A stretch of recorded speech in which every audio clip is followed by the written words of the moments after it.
Thank you, Amber. It's wonderful to be here with you, and I applaud what you're doing with a healthy body, healthy, take shape for life. It's wonderful, and anyway, got a lot of information I want to share with you guys today. This is the main things that we're going to be talking about today, and I'm going to go fast, because I've got a lot of information and I don't want you guys to get bored, and rarely does anyone get bored in this because the information is so powerful and it makes sense. So our objectives today, we're going to talk about attachment theory, what that's about, how that lays the foundation for potential addictions, brain science, what we've learned in the last 20, 30 years, particularly on how our brains work and how that understanding that makes a huge difference in how we approach life, how addiction develops and understanding what cravings are all about and how to deal with them, how advertising impacts us, the word meme, don't know if you've heard of that word yet, we'll talk about that, and developing a healthy relationship with food, and then introduce you to what I call the five key strategies to the art of self-mastery. And really that's what this is all about, right? It's about self-mastery. It's about learning to manage ourself, our feelings, and our emotions. There's a statement from Richard Brody, who was a developer of Microsoft Word. Really a smart guy. And this is what, and he wrote a book called Virus of the Mind. And this is what he said: if you better understand how your mind works, you can better navigate through a world of increasingly subtle manipulations. So he introduced, or actually it was introduced in a book previously in 1976 called The Selfish Gene, this word meme. And meme is an idea, behavior, or style that spreads from person to person within a culture. It's kind of what you guys are involved in right here. You're trying to help other people feel good about themselves and learn how to manage their emotions and feelings and take care of their bodies and eat healthy and so forth. And it's what you do as an individual, as a coach, can truly impact another person and how you do that. And we'll talk about some of those things today. But I want to lay the foundation of what we talk about. It comes from a statement from Viktor Frankl. You're familiar with Viktor Frankl, right? He wrote the book, Man's Search for Meaning. He was a survivor of the German concentration camp in Auschwitz, and this is what he says. And he's pretty credible when he speaks, because of what he had been through. None of us have experienced anything like these guys went through. And this is what he said: everything can be taken from a man, but one thing, the last of human freedoms, to choose one's attitude in any given set of circumstances, to choose one's own way. Between stimulus and response, there is a space. In that space is our power to choose our response, and in our response lies our growth and our freedom. So we have stimulus, and then we have response. And what I have seen in working for so many years with those who struggle with addiction issues, we don't really know what to do in that space. And that's what kind of the art of self-mastery is about. And as we talk today, what I'm going to introduce to you is 5 critical keys that hopefully can be used as a filter between stimulus and response in order to make healthy decisions. And these are the 5 keys kind of in a nutshell. And just really briefly, awareness, what that means it is now. The only thing we ever have is a present moment. We'll talk more about that. Acknowledgement or acceptance. It is what is presenting itself to us. Surrender. This is one of the most challenging concepts to teach in addiction recovery, this concept of surrender, because we're all about willpower. But when you're dealing with addiction, and if it's a struggle for food or a food addiction and so forth, we know that the harder we try, it seems like there's an opposite force that pushes back even harder against us. So we're going to talk about what this concept surrender really is all about and how powerful that can make us. Mindfulness, and then faith. We'll talk about those. So, food and addiction. We now know, there's tons of research out from the Ivy League schools, Harvard and Yale, that indicate that some foods are capable of triggering addictive processes in susceptible individuals. And also, just the basic foundation of what an addiction is: intense craving, loss of control over the objective, or the object of the craving, and continued use or engagement despite the negative consequences. So that's how we define an addiction, right? Is that something creates a lot of pleasure. It also has negative consequences associated with it. You make a commitment to stop doing it, and then what happens? You do it some more, and then you get frustrated, and then you feel like, what am I weak? What's wrong with me? Why do I keep going back and doing this over and over again? So laying the foundation for potential addiction, I want to introduce to you this individual by the name of John Bowlby, and he developed something called attachment theory. Any of you seen that series Downton Abbey? And many of you, when that came out, it's like, oh, that's the most wonderful thing in the world. Well, this guy was kind of raised in that culture. And it was a culture where he saw his mother about 1 hour a day after tea time. And the upper class culture over there at that time had the feeling that if you show too much affection to your children, that you'll spoil them and you'll make them weak. Okay? And so he was raised by a nanny who was kind of a surrogate mother, and that nanny stayed with him until he was 4 years old. But the nanny eventually left, and he felt like his mother had passed away. And at 7 years old, he was sent away to boarding school. And later he stated, I wouldn't even send a dog away to boarding school at the age of 7. And so this created a lot of curiosity within him about what was happening with individuals in the early years of life. So attachment basically can be defined as a unique emotional bond between a carrier and child that involves an exchange of comfort, care, and pleasure. A lasting psychological connectedness between human beings.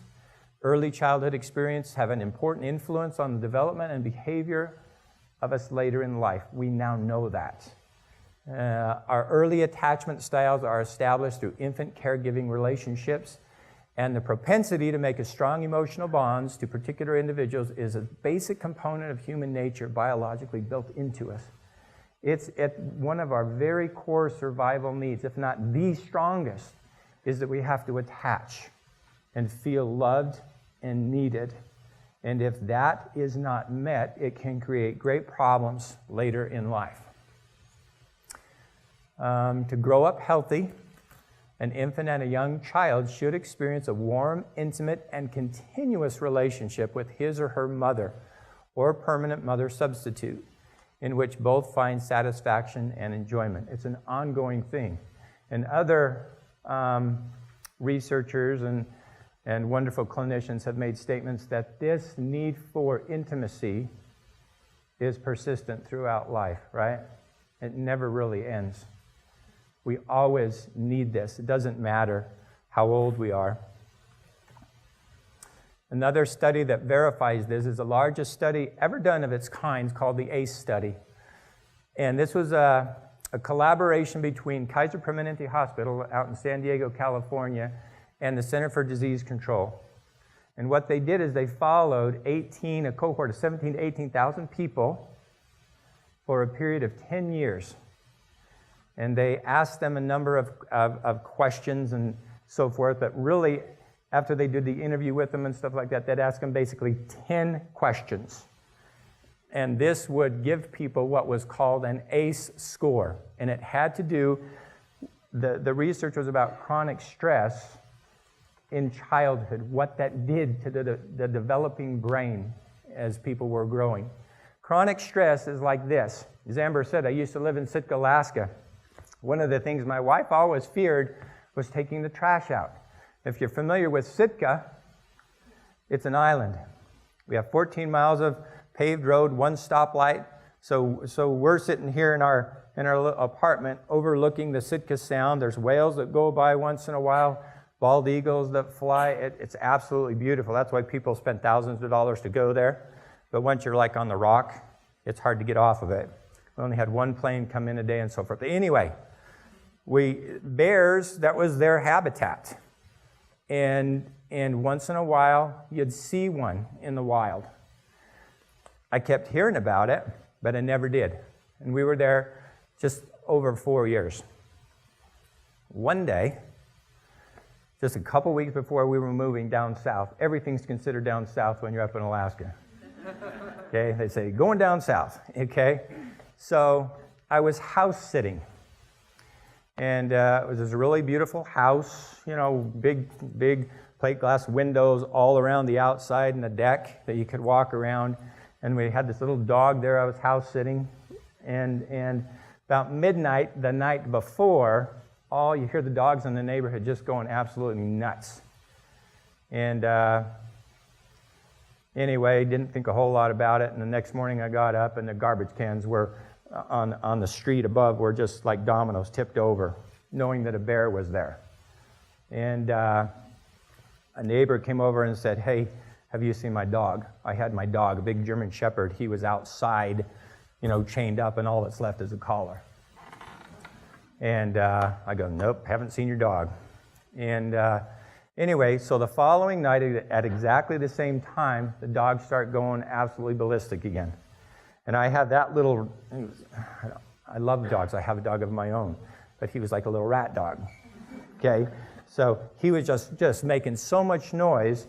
And on the land, so I picked him up to go see what was going on. I walked down, so there were two flights of stairs, one here and one here, and then there was a landing in the middle with a window. And so I picked him up and looked out, and there was a street lamp, our minivan, and there was the bear. And the bear was literally half the size of the minivan. At least that's what I remember. And the dog was going nuts, doing that type of thing. The bear turns and looks at us. Instantly, I knew what acute stress was. I went into this survival place that I don't think I've ever been in before, and my first response was, "Here." And then a second response was, "No, I can't do that. I'm watching this dog." And then in my mind, and all this happened in a period of just split seconds, okay, I can go upstairs, I can shut the door, I can barricade myself against the door, I'll get the dresser, with all my might, I'll push the dresser against the door and then barricade it in and the bed against that. Because if the bear wanted, it was about 50 feet away, if the bear wanted to turn and walk, there was not a thing I could do. Because he's huge, he's powerful. Now, in chronic stress, what individuals experience is the bear's always there. It doesn't go away. And that's a very, very difficult way to be raised in some environments. And so the ACE study, the 10 questions are stuff: were you emotionally abused? Were you physically abused? Were you sexually abused in any way?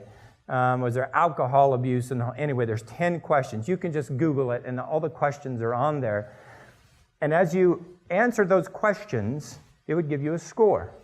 So we'd all have a score on a scale of 1 to 10 of our ACE score. And the research results basically would say, in direct relation to your ACE score, the likelihood that you will have these problems later in life increases significantly. Okay? Verifying that what happens to us as children has a tremendous impact on us. Now, luckily, we have information and methods to help people work through some of this stuff, and that's what therapy is about. And I'm grateful we have some of those things. They're not easy things to work through, but understanding that will help us understand what we're going to talk about next. And another great quote by Alice Miller, "The body never lies." She says, "The truth about childhood is stored up in our bodies and lives, in the depths of our souls. Our intellect can be deceived, our feelings can be numbed and manipulated, our perceptions shamed and confused, our bodies tricked and medicated with medication, but our soul never forgets. And because we are one whole soul in one whole body, someday our body will present its bill." So that's a powerful statement. Now, this next statement is something that when I first got in the field 20-something years ago, made an impact on me and has never left. It's imprinted on my heart. Victor L. Brown makes this following statement: "Experience has helped me accept as bedrock reality that at every stage of our life, we seek intimacy as urgently as we seek food and drink. This universal human need is so powerful that we are vulnerable to deception. Sadly, our loneliness brings a desperation that makes us willing to see almost anyone or anything as desirable, almost any situation as endurable, if it holds out the promise of intimacy. Sadly, there are many who would exploit those needs." Okay? And I was visiting with a client last week. She has been trying to develop a meaningful relationship with a man for many years, and it just never has worked out. And this is her statement to me as she was lamenting. The loneliness that I feel is like a flesh wound. So this need to attach in all of us is very, very powerful and significant. Another wonderful therapist, Sue Johnson, she's the founder of something called emotionally focused therapy, and this is what she states: "This drive to emotionally attach, to find someone to whom we can turn and say, 'Hold me tight,' is wired into our genes and our bodies. It is as basic to life, health, and happiness as the drive for food, shelter, and sex. We need emotional attachments with a few irreplaceable others or things to be physically and mentally healthy to survive." Now, we'll talk a little bit about social learning theory. So we laid the foundation of how early childhood experiences truly impact our lives, and now how easily we are vulnerable to things. Albert Bandura coined the terms. His research got us to this place of social learning theory. You ever remember hearing about Bobo the doll? Anyone ever remember that? He did an experiment where he took a motherly type individual and filmed her in a room with a little blow-up doll, Bobo the doll. And this mother started beating the doll, kicking it, punching it, throwing it around, took a hammer, whacked on it, did all sorts of things to it. And then they took this film and showed it to a bunch of kindergartners. And they loved it. They were going, "Wow, this is really cool." And then they were curious to see if they took the kindergartners into a room with Bobo the doll in the same setup, what they'd do. And what do you think the kids did? Exactly the same. You can just go to YouTube and watch some of these videos. Really disturbing. I was watching a couple yesterday, and oh my goodness, 4-year-old, 5-year-old little boy or girl just beating the tar out of it because it was modeled for them. So we need to be aware of how vulnerable we are to things. Another great example, in Mexico, in the 60s and 70s, there was a huge problem with illiteracy. Most of the adult population was illiterate. They couldn't read. And so the government was going, what can we do to help our people become literate? And so they were offering free education, trying to push it, and nothing would happen. They couldn't get individuals in the door. And then a really smart television producer created a sitcom. It's called Ven Conmigo, meaning come with me. And in this video that was weekly shown, the series that was weekly shown, all the older population was illiterate also, But then something happened in the story. They went back and got literate. They went to school. They learned to read.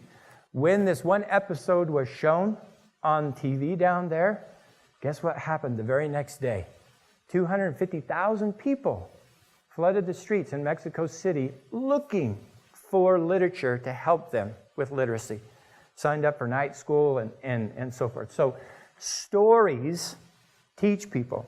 So as you are working with individuals as coaches or just family members, it's the stories, it's the human connection that really makes the difference. It's not telling someone what they need to do. That's like telling someone who's struggling with an addiction, well, you stop doing that, right? It's not very effective because of how our brain works, and then we'll talk about that two-part brain model in just a second. So what's this a picture of?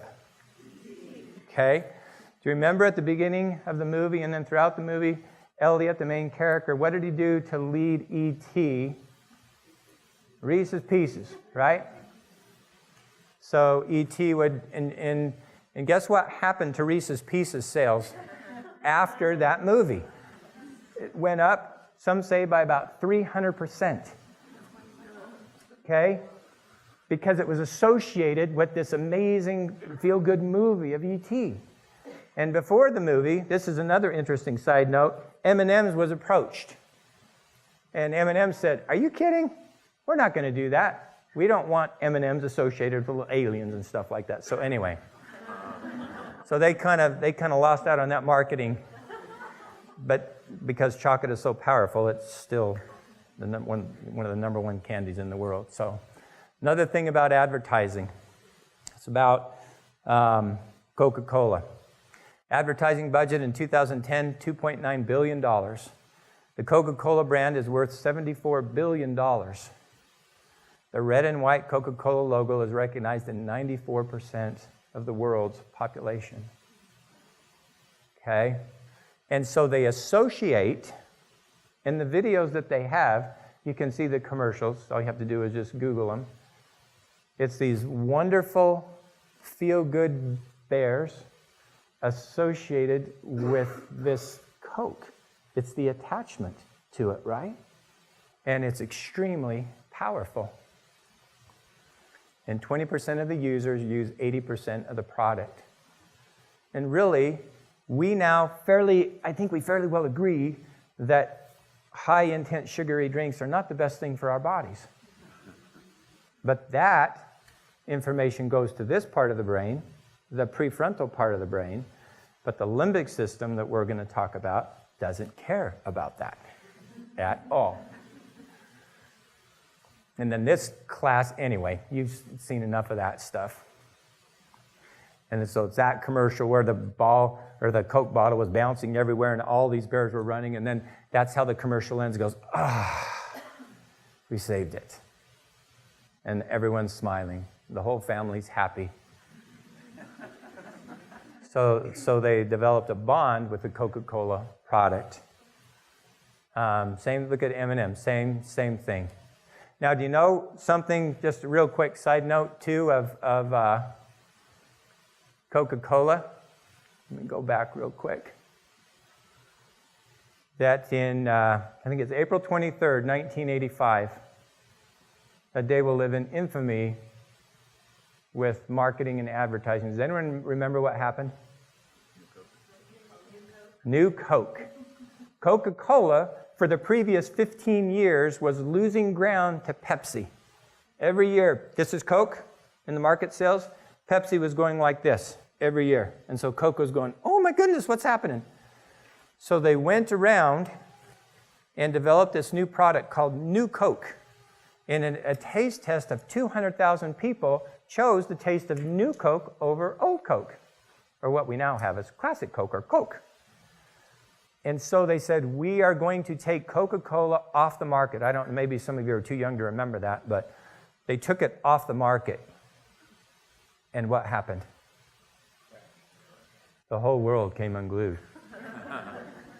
Because later, what they didn't realize happened is that people had emotionally bonded with the classic Coke. And so it only lasted for 3 months, and because of the public outcry, Coke came back, and then all of a sudden Coke just went nuts. So it was an advertising mistake, which turned out it paid benefits over and over and over again because that it hit a certain part of the brain.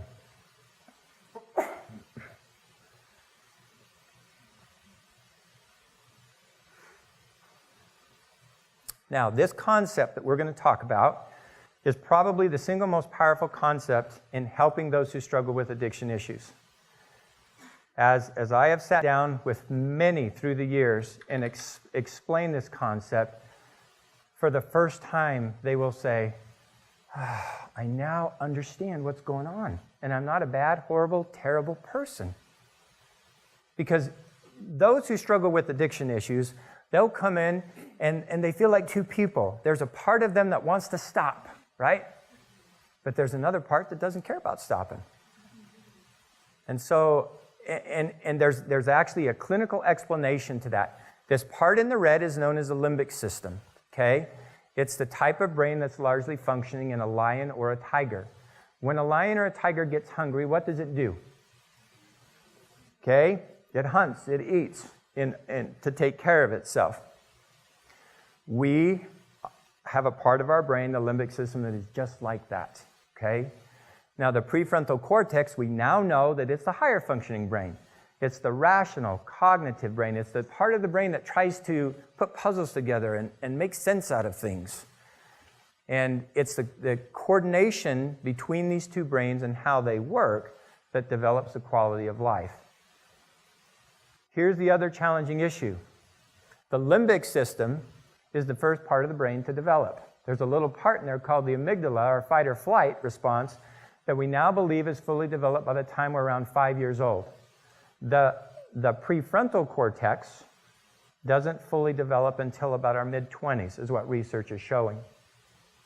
And so we're always behind the 8 ball. So you imagine if the limbic system, it's developing and growing, but it doesn't have the warm, caring, emotional needs met as a child is growing up, and so it gets different messages on how to survive, and so it will try to attach to whatever it can in order to survive, and that can be any number of things.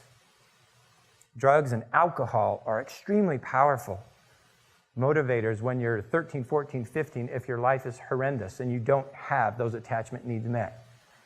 And people get those things introduced to their system, a part of their brain just absolutely goes bonkers. So the two-part brain is kind of like, as an analogy, an orchestra. The power behind music comes from what? The woods, the winds, the brass, and so forth. But have you ever been to a concert as they were warming up? What does that sound like? It's like absolute chaos, right? And so, in order to make the music sound good, you need what? A conductor. So the conductor can be likened unto our prefrontal cortex, and the power that drives things can be likened unto our limbic system.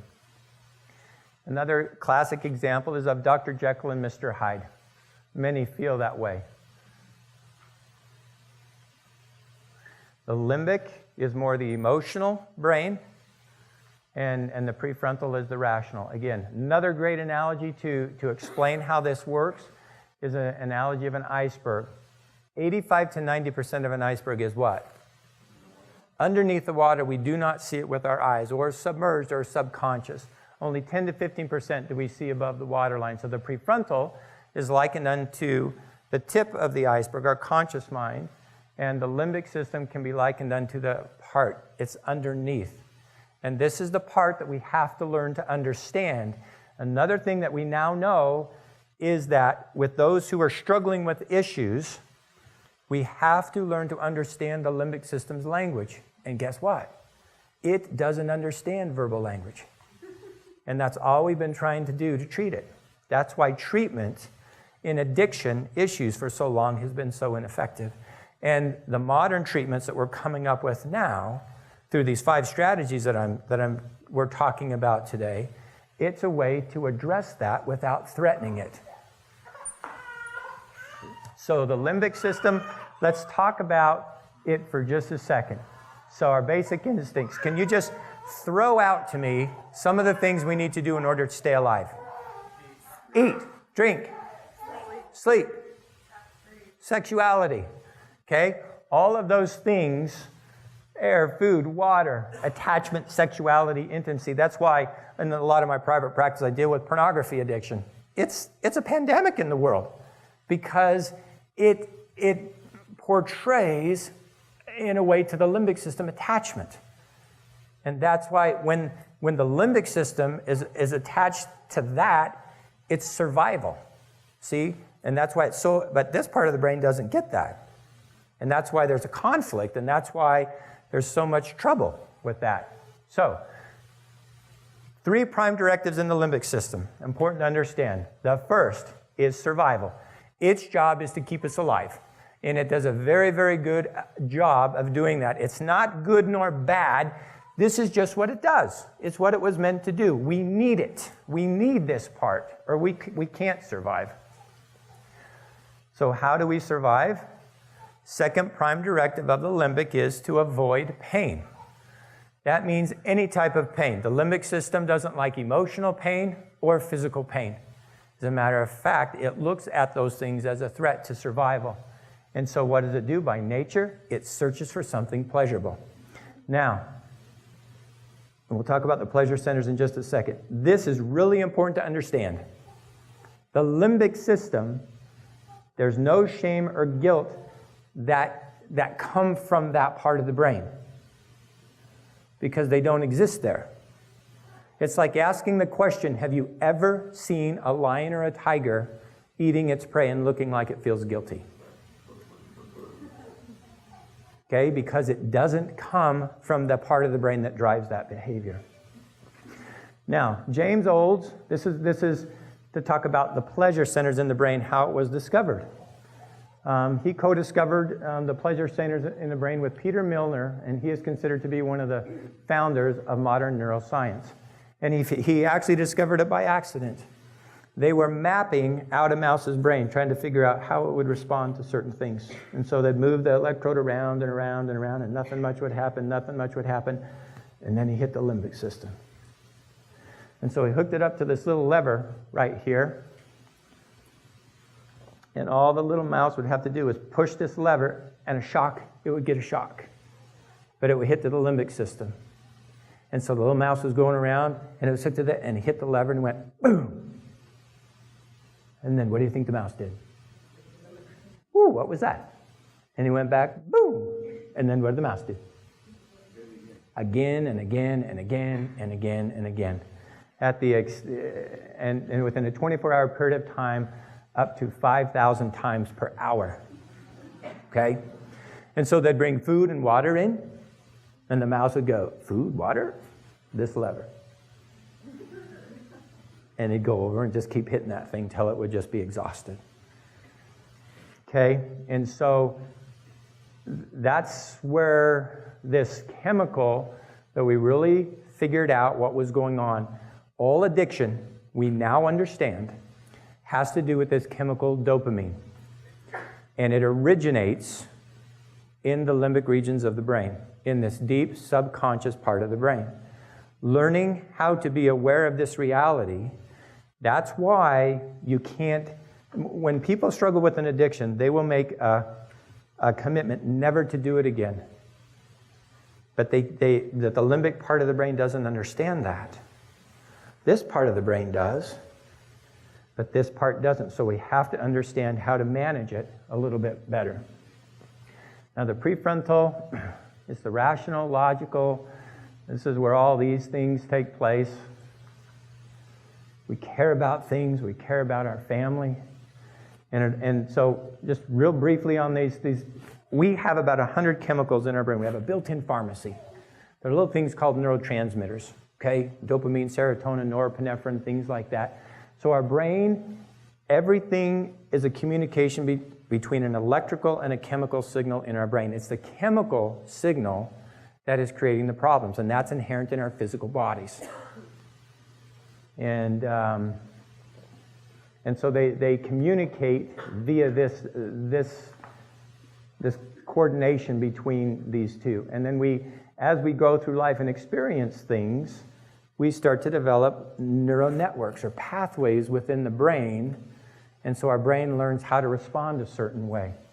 And so how it happens is an electrical signal will come down here, it hits these vesicles full of neurotransmitters, and then somehow some intelligent force knows which one to release. It will flood this thing called the synaptic gap, because even though that past picture where you saw all these cells, it looks like they actually connect, they don't. They don't actually touch. There's a space in there. That's where the chemical is released, and these little chemicals will come over, fit into receptor sites, and boom, and then the message is transmitted. And then these chemicals pop off, and most of them are taken again, and then used over and over again. And food plays a big part in the chemical interaction, and that's how food can become an addiction also.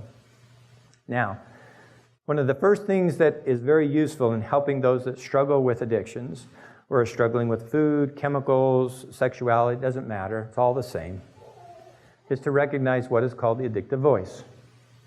So I'm gonna do that with you right now. I'm just gonna ask you to think of your favorite food in the world. Okay, you got it? I'm gonna make a statement to you, and I want you to pay attention to what happens when I do. Never, ever, ever do you get to have that thing again. Ever. What do you hear or feel? Oh, yeah. Okay.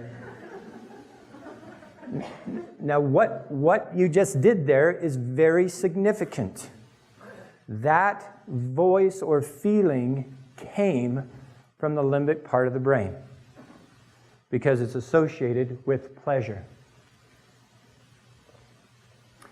And this is a way to kind of break out and help people understand how the two-part brain works so they can learn to manage it. So the next, and the definition of the addictive voice is any thought or feeling of continued use of the addictive substance, whatever it is. Okay? Learning to be aware, that's the first strategy, key strategy in self-mastery, is first of all being acutely aware of what's going on around you at all times in the present moment. And so if you have a craving, not if, when you have a craving for whatever the substance is, the next time that happens, instead of saying, I just want to go binge on that, add a T to it and say,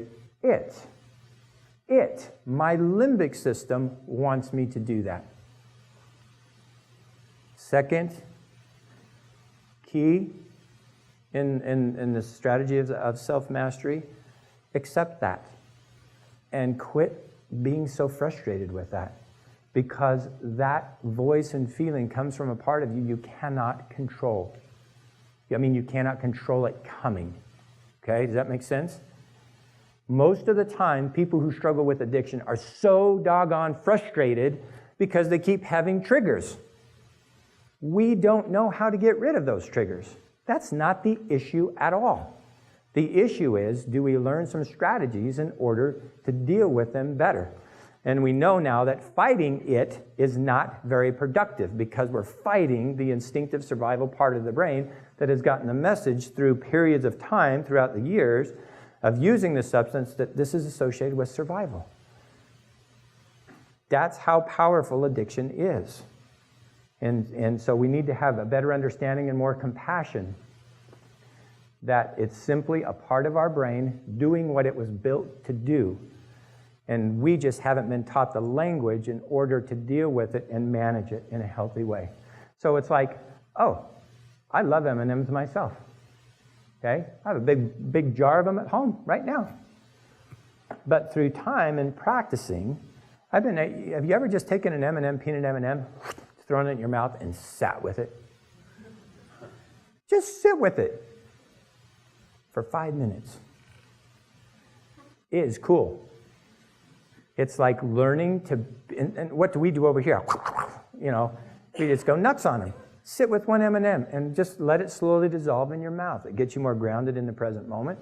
It kind of Kind of takes, I have the visual in my mind over in Europe. They have some of these really fancy restaurants. Maybe they have some here too. I don't know. But they come out with a plate of food that's like for $300 or something like that. And on that plate of food is what? Teeny little thing like that. And people just love it. Because why? They're savoring what they're eating. How does that compare to going to one of our fast food restaurants around here and getting a burger and fries and a supersized milkshake? We're just throwing that stuff down, and it doesn't seem to satisfy deeply within us. And the struggle with the limbic system is something critical to understand. That's why we say in our field, 1 time is too many and 1,000 never enough. Because the limbic system is never fully, completely satisfied. It always wants more. That's why it's a dead end to just keep going back over and over again, and why the concept of surrender and learning what that's about is so critical. But that's what the addictive voice feels like. But just being aware of it and letting it be, it's possible to do that, and it doesn't need to dominate your behavior. So how does an addiction develop in the first place? So we go back to those attachment needs that we originally talked about. And here's some major brain structures associated with the limbic system. Septum contains our pleasure centers, amygdala, fight or flight, hippocampus mainly involved in memory, and the thalamus is the important gathering place for sensory information. So this is how our brain works. We see things with our eyes. Immediately it goes to the limbic system. Unconsciously, we're not even aware of most of this stuff. The limbic system is weeding out things that are survival type things. And if it's not a survival type thing, we're mostly completely unaware of what's going on. Great analogy of this. Have you ever been driving on I-15 from point A to point B, and you're thinking about what you need to get at the grocery store? Who's driving the car? It's the limbic system, because it's mainly involved in memory. It knows how to go from point A to point B, and as long as everything is safe, it frees this part up of the brain where you're going, oh, I need to do this for dinner, I need to get this and this and this and this and this now. But let's say you're in that situation, and the brake lights go on in the car in front of you. What happens? All of a sudden, you snap out of it. You're no longer thinking what you're going to get at the grocery store. You're going, I need to take my foot off the gas, put my foot on the brake, because survival takes over. And then once everything is calmed down and cool again, what happens? This part of the brain pops on, and you go, oh yeah, this is when you get the score, or whatever it is you were doing. So, again, how does an addiction develop? We come across things that are pleasurable in our lives. All of us experience this. Usually, it's early on in life. Most of those who deal with either a sexual addiction or a chemical addiction come across those substances between the ages of 8 and 13, 14. Now what happens is that a memory is created in the limbic system of something associated with extreme pleasure. And then as that is acted on, neural networks start to develop between these two parts of the brain. And here's the hope of recovery also. This part of the brain, even though it's very powerful and strong, can't do anything without your permission up here. Because this part of the brain up here is the part that works your arms, your legs, your hands, and your feet. But because this is the part of the brain that develops first and survival is its prime directive, it has kind of been running the show for years and years and years, totally, completely outside of our awareness. And that's why in our mid-20s, when people start getting frustrated because they can't control their behavior, that's when they get into treatment. Because they've tried everything in the world to stop certain behaviors and they can't do it. And so I think I'm going to go to a magical therapist or something and see if I can find the answers to what's going on. And so what we do is we educate this part of the brain to what this is all about, and then give tools and strategies from this part of the brain to manage it. And what we've been trying to do in the past is from this part of the brain is crush, kill, destroy this bad, terrible, evil thing. And that confuses this part of the brain, and it only makes it more powerful. Because it's like a lion or a tiger, and you're taking a stick and you're poking it, and what happens? It just makes it stronger. And so we're fighting against ourselves, and that's why people are just like, they feel nuts inside, like they're two people inside. I don't understand. I'm just not strong enough, and so forth. No, it's just that you don't have the right information yet. So then you have a memory of something that's very pleasurable. You've experienced it. You develop neural networks in your brain. Then we go out into the world. We use an acronym called BLAST: bored, lonely, angry, stressed, tired. So how often are we in one of those states? So isn't the question, when are we not in one of those states? But now through modern technology, we can take a picture of a person's brain as they're thinking and doing things. And this is what happens. When we get stressed enough and we don't know how to deal with our emotions and have a safe place to do it, the limbic system goes, we need to go into survival mode. There's too much pain in the system. It's threatening me. Remember, the limbic system doesn't care if it's emotional pain or physical pain. It's still a threat to it. It searches at a deep, unconscious level for something pleasurable that will take it out of pain. And so where does it go? It goes to whatever works. And then all of a sudden you have this huge, powerful craving that's driving you to behavior, which doesn't make sense up here, but it kind of shuts this part of the brain down. So this part up here, the braking system actually begins to shut down, and this part takes over, and that's when a person feels like they're out of control. And then they binge and purge or do whatever with their addiction, and then they feel remorse afterwards, because that's when this part of the brain pops back in online. So I've just come to understand, in doing this work with individuals for so long, there's two types of pain in the world. There's the pain of self-mastery or the pain of regret. We simply choose which one we want to experience in life. But with the pain of self-mastery, you've got to have some tools. Okay, and you've got to understand there's a purpose behind it, or you just get overwhelmed.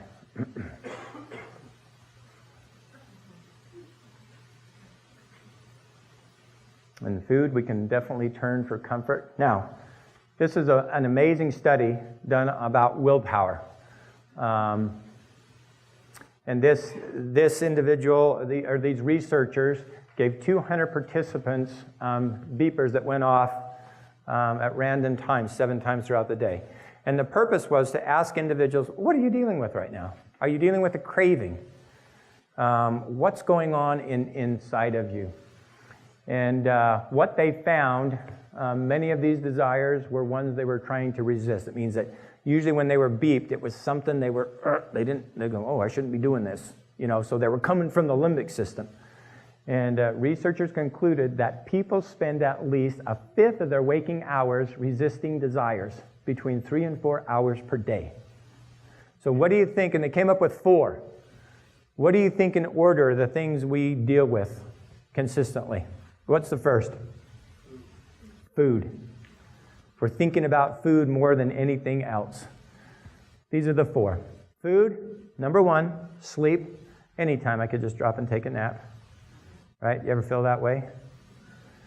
3rd, leisure. And then 4th was sexuality. And take a look at that picture. What does this picture say? He's going to eat the cupcake. There you go. He's interested in the cupcake, not so much the apple. It's like, have you ever heard of someone, breaking into a store to steal a bag of apples? Have about beer and stuff like that, not apples.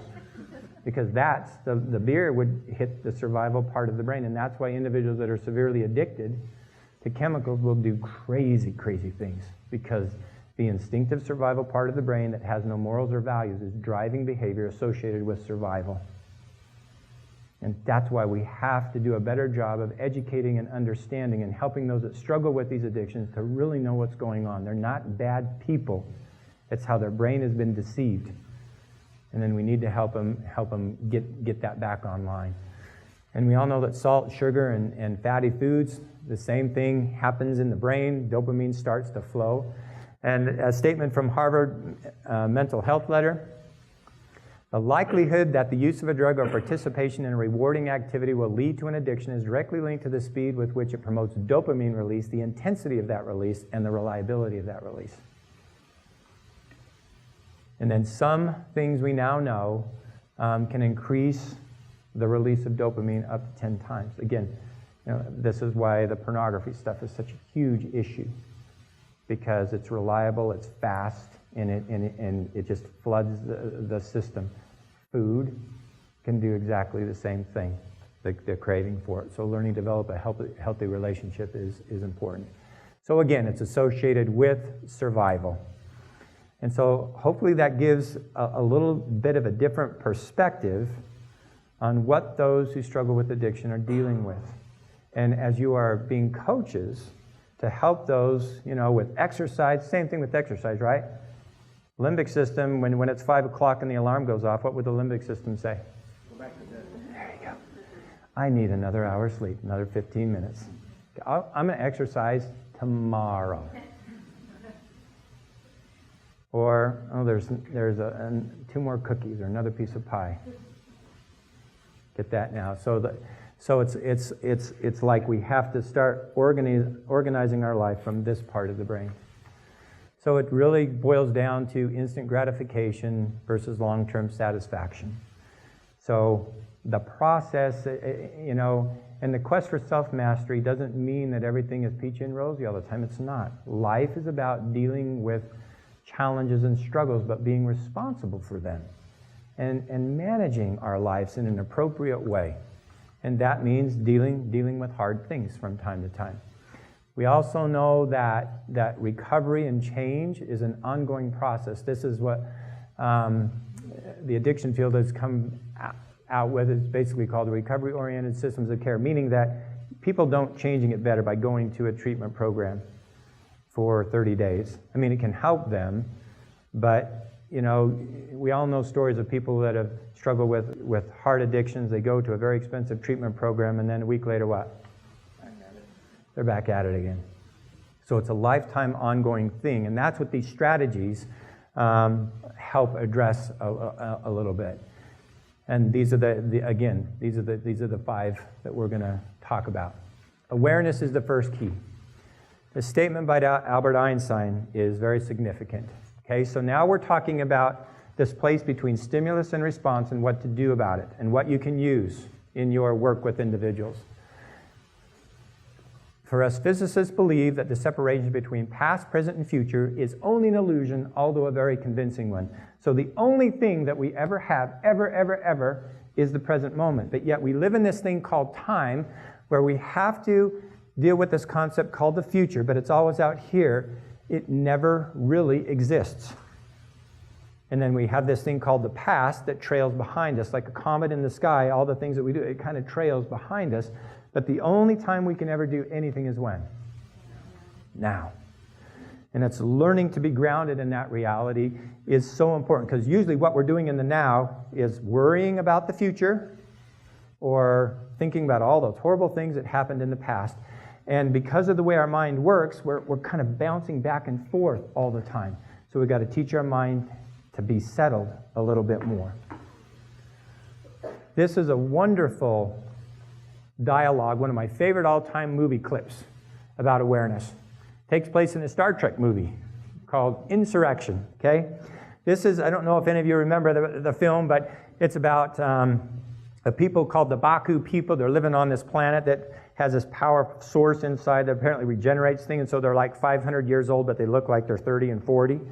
And so the bad guys are trying to take this source and get these people off the island or off the planet and stuff like that. So Captain Picard comes in and he's meeting with these people, but they're an agrarian society, meaning they've done away with all technology. So they look like they're very, very primitive and very simple-minded. And as he was talking to one of the leaders was, listen to Picard speak. And the leader said, oh, we understand about light speed and warp speed and all that stuff and way more stuff than you even understand. Captain Picard was taken back. You understand that stuff? He says, oh yeah. But where could that take us but from away from here? And then later in the evening in one of the scenes, Captain Picard is having a dialogue with these people whose mental capacity was amazing. They were doing things with their minds. They were artisans. They just had tremendous abilities because they practiced with their mind over and over. And this is the dialogue. Did your people's mental discipline develop here? More questions. Always the explorer. If you stay long enough, that'll change. You stop reviewing what happened yesterday. Stop planning for tomorrow. Let me ask you a question. Have you ever experienced a perfect moment in time? a perfect moment, when time seemed to stop. You could almost live in that moment. Seeing my home planet for the first time. Yes, exactly. Nothing more complicated than perception. You explore the universe. We've discovered that a single moment in time can be a universe in itself, full of powerful forces. Most people aren't aware enough of the now to even notice. I wish I could spare centuries to learn. It took us centuries to learn that it doesn't have to take centuries to learn. That's a cool dialogue, isn't it? Just be grounded in the now. Where are we going to so fast? Because we always will exist, right? You know, at least from a spiritual perspective, that's my belief, that when we die, something does go on. But where are we trying to go to so fast? I was talking to a couple yesterday that I was meeting with, and it says, well, we're always trying to get something done so we can go here and here and here. And one of the things I've noticed in working with individuals in the therapy session for so long is that they're always trying to reach some imaginary place that when they finally do, everything is just going to be fine then. When I graduate from school, when I buy a car, when I get this house done, when I get out of this relationship, when I finally get to my perfect weight, when this. This place does not exist. It's always a journey because everything that is alive is in a continual state of movement and change.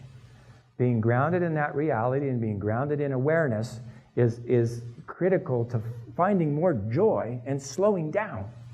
When we slow down and see what's right in front of us, we can start to experience things at a much higher level and appreciate the relationships which we have in a much deeper level. Key number 2, acknowledgement. Recovery begins when we learn to accept the limbic system for what it is. You simply cannot fight it on its own terms. The wiring in the brain can be changed consciously, but by the proper proactive use of choice, by utilizing the concepts of mindfulness and awareness. So, again, the definition of acknowledgement is really acceptance. Meaning, first of all, we're aware. All we have is the present moment. Where are we at with our emotions and feelings? Whatever comes, accept it as it's just a part of life. We don't need to be frustrated by cravings and triggers. And just letting it be. Again, so many people have a difficult time with this concept because they wish it wasn't so. I don't know if any of you remember reading a book years ago, a classic book, M. Scott Peck, called The Road Less Traveled. First chapter in that book is one of the best chapters I've ever read in any book. He talks about the challenges of life, that life is difficult. That's the first 3 words in his book. Life is difficult. And he says, what I have discovered in my years of working, he was a psychiatrist for many, many years, and he said, what I discovered in my life is that most people are moaning more or less incessantly about the reality of that, as if it shouldn't be difficult, that everything should just be a cakewalk down here. And he's going, where did we ever get that idea? And yet that's what we struggle with, just being okay that it is challenging. The third key, deeper than acceptance, is surrender. Again, one of the most challenging concepts to teach. Learning not to fight the limbic system it's a paradox. We all know what it's like when we try to fight something, like a craving, an addiction and stuff like that. It just makes you want it more and more. Probably, and again, when you're fighting it, you're fighting a part of your brain that doesn't understand what you're doing. So when you want an extra piece of cake or you want another bag of M&Ms, just go, of course I do. Of course it does. I'm smiling at that. I embrace that. Nevertheless, that doesn't mean I have to do it. And all of a sudden, when you respond that way to it, it goes, I don't know, what do I do with that? Because you're not fighting it, you're just acknowledging it for what it is, and it doesn't need to become all-consuming. Another cool movie clip that teaches this concept. Remember this? What's this? There you go. Way back, another 1980-something movie. Most of you guys probably haven't seen it. Anyways, Matthew Broderick, called War Games, okay? He's a computer hacker, and he hacks into NORAD, and he takes over, the computer somehow takes over and gains a life of its own, and it starts learning. And the computer's quest is to win games. Win, win, win. That's what it needs to do. So likened unto us, we want to win and survive and do all that stuff. But the computer takes over the missile silos, and it's going to play this game called Global Nuclear Thermal War. And so what it does is it goes through these scenarios. Okay, so if we shoot off missiles here, what's going to happen? And then missiles will shoot off from over there. And so it's learning really quick as time is counting down, as it's going to pull the trigger, and all the missiles are going to take off, and it's trying to learn. And this is what it finally comes to the conclusion of with about 10 seconds to go. It stops. And everyone's like, oh, we're saved. And this is what it says. It goes, hello, it has a voice. The computer comes on with a voice. A strange game. The only winning move is not to play. How about a nice game of chess? In essence, surrender it's like getting out of the boxing ring. So it's like you're fighting Mike Tyson. I don't think any of us are going to beat him up. We might be in there and get one little slug in or something. But imagine in the boxing ring, and your limbic system can be likened unto a great boxer, that you take your gloves off, you drop them in the middle of the ring, and your opponent sitting over there looking at you going, what are you doing? And you hop out of the ring and go sit up in the stands and just sit there. It can't touch you down there when you're up there. We can learn to do this in our minds with this very powerful part of our brain. And that's what this surrender concept is all about. Most people, when you hear about surrender, they go, I'm not surrendering to anything. But when it comes to mental health and emotional issues, no matter what it is,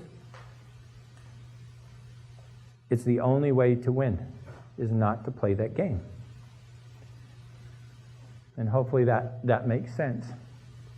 Mindfulness is where we, from this part of the brain, choose what we want in our lives. Understanding that the limbic system is just attracted to certain things, but we really can choose. And it all has to do with paying attention to certain thoughts. And we influence change by creating a healthy vision, right? So every change starts first with a vision of what the change might be like in our mind's eye.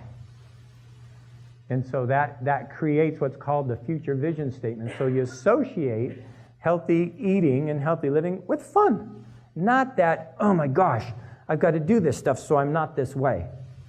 If you approach it that way, it's not successful because you are fighting the instinctive part of your brain.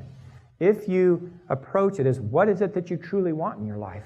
What do you want? Let's create a vision of that and empower that in your mind and visualize and put emotion to it and then declare it. Then it can become very powerful and inspiring rather than, I don't want to be this way over here, because the focus is still on that. Does that make sense? It's a whole different perspective.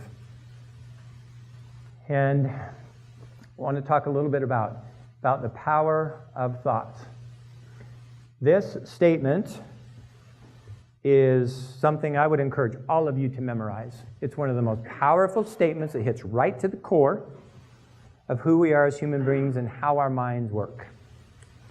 Dr. Jeffrey Swartz from UCLA School of Medicine has done a lot of work on individuals that struggle with severe OCD stuff. And this is what he said. The quality of awareness or attention that one gives to a thought at any moment determines the nature of consciousness that arises and therefore the action that will take place. The only willful choice one has is the quality of attention one gives to a thought at any moment. The strain of attention is the fundamental act of will. Okay? So it goes back to this place between stimulus and response. And in that space, it's what we do with thoughts that is the critical thing. And when the researchers have said that when we practice this stuff in our minds, the same stuff is happening in the synapses in our brains. Okay? If we visualize something and then we actually go out and do it, the brain is actually changing. This is why visualization is so powerful. Jim Fannon's American Zone Coach. He's worked with a number of top CEOs and business leaders, and this is what he said. For 30 years, I've studied with great interest how the champion's mind worked. After coaching 50 professional athletes and talking to dozens of corporate CEOs, I began to put it all together. The true champion does very little unnecessary thinking. The average person has between 2,000 to 3,000 thoughts per day. The world champion has approximately 1,100 to 1,300 thoughts per day. True champions think less but hold a thought for longer periods of time. Fewer thoughts produce more results. Again, slowing down. Slowing down and paying attention to certain things. And just kind of wrapping up this presentation, want to introduce to you this guy by the name of Eknath Easwaran and his form of meditation. So we talk about strengthening our mind. There's a very proactive form of meditation that's very useful. And when we use the term meditation, right, everyone goes, well, it can mean so many different things. This type of meditation is a proactive form to actually learn to watch your thoughts. And it's like this is how it works. You memorize something very powerful and just say, okay, for a period of 5 minutes, all I'm going to do is rehearse this in my mind and watch what my mind does. So the poem Invictus, for example, it has 4 stanzas. It's too long, so I won't do that. On the last stanza, if I was meditating on it, this is what I'd do. And you just repeat this verse over and over again. No matter how straight the gate, how charged with punishments the scroll, I am the master of my fate, I am the captain of my soul. No matter how straight, what time is it? How long have you been doing this already? How straight the gate, how charged with punishment. You're thirsty. How charged with punishment. What are you going to do this afternoon? Charged with punishment. All you do in this form of meditation is notice the mind go off. It's critical you don't get upset because you're aware, you accept the reality. That's how the limbic system works. You surrender to it, meaning you don't get frustrated and upset. You gently bring your mind back on task. And what you're doing is strengthening this part of the brain to manage cravings and impulses that will come to you, like they come to all of us, all the time, consistently throughout the day. If you consistently practice this, your mind becomes strengthened. Meeting with a wonderful individual that I've been working with for 5 years. He's since moved away, came back for Thanksgiving, came in, checked in with me. He says, I can honestly, struggling with a severe addiction in the past, okay? He says, I can honestly tell you, I have been 100% completely sober for 2 years. Not even a fantasy in my mind of inappropriate stuff. And I go, how have you done that? And he goes, you know that one statement you told me years ago? The quality of awareness or attention determines the nature of consciousness that arises that we just listened to by Dr. Jeffrey Schwartz. That made such a huge impact on my life. And then applying these 5 keys, I now accept thoughts. I'm triggered all the time. It's not even the issue. I simply don't give them attention. I just let them be. And when I don't fight them and don't give them attention, they kind of go away. And it doesn't need to bother me so much. And so that's a form of meditation that's very powerful. And just modern technology actually sees that the brain is changing. And here's from the Journal of Neuroscience. When we stop an impulse, this is the part of the brain that lights up. Okay? We now know that. So it's a combination of these 2 brains, understanding the limbic system, how to respond to it. That's what's critical. And I've got to really zip through this because we're out of time. One of the things we have individuals do is a rocking chair assignment. It's a good thing you can have your clients do. If they don't change anything in their current life, where are they going to be 5 years from now, 10 years from now, 15 years from now? You know the classic dialogue because Scrooge is visited by 3 ghosts, right? Ghosts of Christmas past, future, present, and future. And this is the dialogue. He goes, Before I draw near to that stone, because the ghost was showing him how he was going to end up, before I draw near to that stone to which you point, said Scrooge, answer me one question. Are these the shadows of things that will be, or the shadows of things that may be only? Men's courses will foreshadow certain ends to which if persevered in they must lead, said Scrooge. But if the courses be departed from, the ends will change. Say it is thus with what you show me. Meaning that we can change. That's what's so exciting, is that we can change, and with the proper information that to utilize, you can change. Great quote by Victor Hugo about making a plan. He who every morning plans the transactions of the day and follows out that plan carries a thread that will guide him through the maze of the most busy life. But where no plan is laid, where the disposal of time is surrendered merely to the chance of incidents, chaos will soon reign. So we need a plan. So introduce people to what's called a daily planning sheet, where they create a future vision statement up here, have small and simple goals, and I'm sure you guys have something similar that you do with that. So you use your thing, and this whole thing is developed by F-16 pilots. That's what they do. They create a mission statement, they go out and execute it, and then they come back, lessons learned at the end of the day, and then they try to wrap it all up. And you just start where you're at, right? If you wait for the perfect conditions, you'll never get anything done. That's a neat picture, and she's just like, well, it's snowing. It's not ideal weather to go jogging, but I'm out running. And this is just a statement by Henry David Thoreau to mean that we just need to practice consistently. Can't just expect to change. It's like one client I've been working with for 2 months came in yesterday and says, I've not noticed any change in my life. I go, how long have you been practicing the meditation? A week and a half. How long have you been struggling with your addiction? 14 years. And his wife goes, yeah, he's kind of impatient. I go, really? Just keep doing it. Just keep doing it. And this part of the brain will be strengthened. Again, ending with what we started with. Everything can be taken from a man but one thing. The last of human freedoms. To choose one's attitude in any given set of circumstances. To choose one's own way.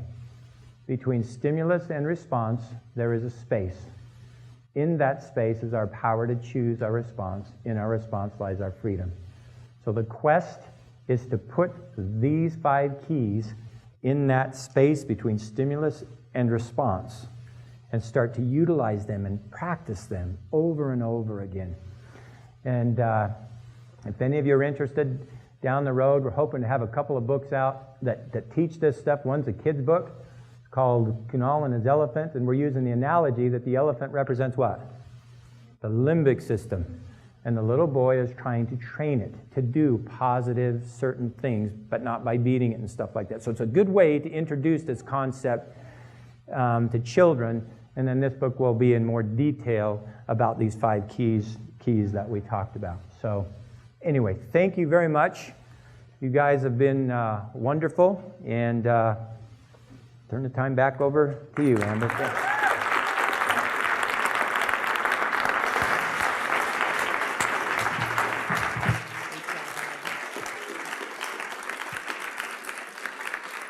Wow, that was awesome. Did you guys like that a lot? I loved it.